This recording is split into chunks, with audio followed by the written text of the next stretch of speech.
This microwave oven is a truly remarkable feat of engineering.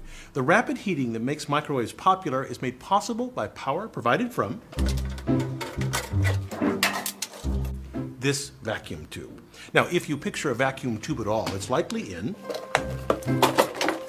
a radio like this. Inevitably, tiny transistors and microchips replace clunky vacuum tubes, but it's too soon to relegate them to the museum. Microchips can't easily replace tubes for producing power, for example, in heating food. Now, a microwave contains three main components. A vacuum tube called a magnetron. It generates the energy that heats food. A waveguide hidden in the wall to direct that energy to the food, and a chamber to hold the food and safely contain the microwave radiation.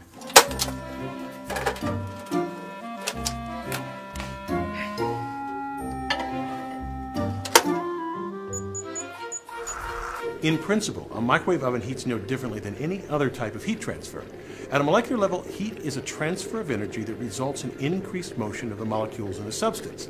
Since we aren't quantum-sized, we observe this increase in motion as a rise in temperature. In a traditional oven or stove, we heat food by placing a pan on a burner, or in the oven where the walls radiate heat, which cooks the outside of the food.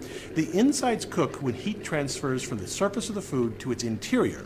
In contrast, energy from the magnetron penetrates into the food, which means the whole mass of the food can be cooked simultaneously. How does it do this?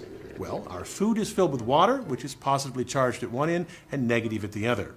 To give these molecules more energy, we expose it to electromagnetic waves that emanate from the tube. By definition, the waves have the electrical and magnetic fields that change direction rapidly. For this oven, the direction of the fields change 2.45 billion times per second.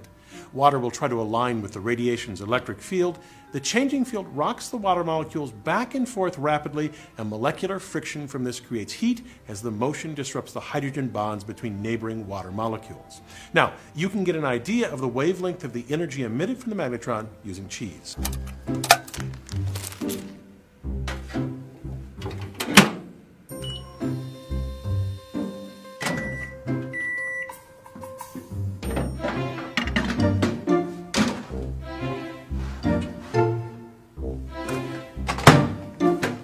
Now, you can see on here sections where the cheese is completely melted and other sections where it's completely unheated.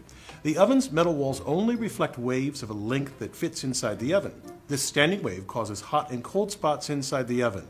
The three-dimensional pattern of waves is difficult to predict, but the principle can be seen by looking at the waves in a single dimension. The peaks and valleys in the wave represent the greatest energy of the wave. Well, the nodes here correspond to the cold spots inside the chamber. If I measure the distance between melted cheese spots, I find about 2.5 inches. That would be half the wavelength, the distance between nodes, and is pretty close to the actual wavelength of microwave radiation used. Using that wavelength, I can estimate the microwave radiation's frequency. The frequency is related to the wavelength by the speed of light. I get an answer that only has a 4 or 5% error, not bad for this primitive measurement. Now, the real engineering in the microwave oven lies in creating the magnetron that generates high-powered radio waves. It's truly an amazing and revolutionary device. The vacuum tube is inside here. These are cooling fins, thin pieces of metal that dissipate the heat as the magnetron operates. The key parts are these two magnets and the vacuum tube. Now, I have another one so you can see the inside. You apply a large voltage across both the inner filament and the circular copper outside. This voltage boils electrons off the center filament and they fly toward the circular copper section. The filament is made from tungsten and thorium. Tungsten because it can withstand high temperatures, and thorium because it's a good source of electrons. The magnets bend these electrons so that they swing back toward the center filament. We adjust the magnetic strength so that the now orbiting electrons just brush past the opening of these cavities. Like blowing over a half-filled pop bottle to make it whistle, this creates an oscillating wave, the microwave radiation that heats food. It's simply astonishing that these cavities can be made with high precision, low cost, and incredibly high reliability. I'm Bill Hammack, the Engineer Guy. This video is based on a chapter in the book, 8 Amazing Engineering Stories. The chapter features more information about this subject. Learn more about the book at the address below.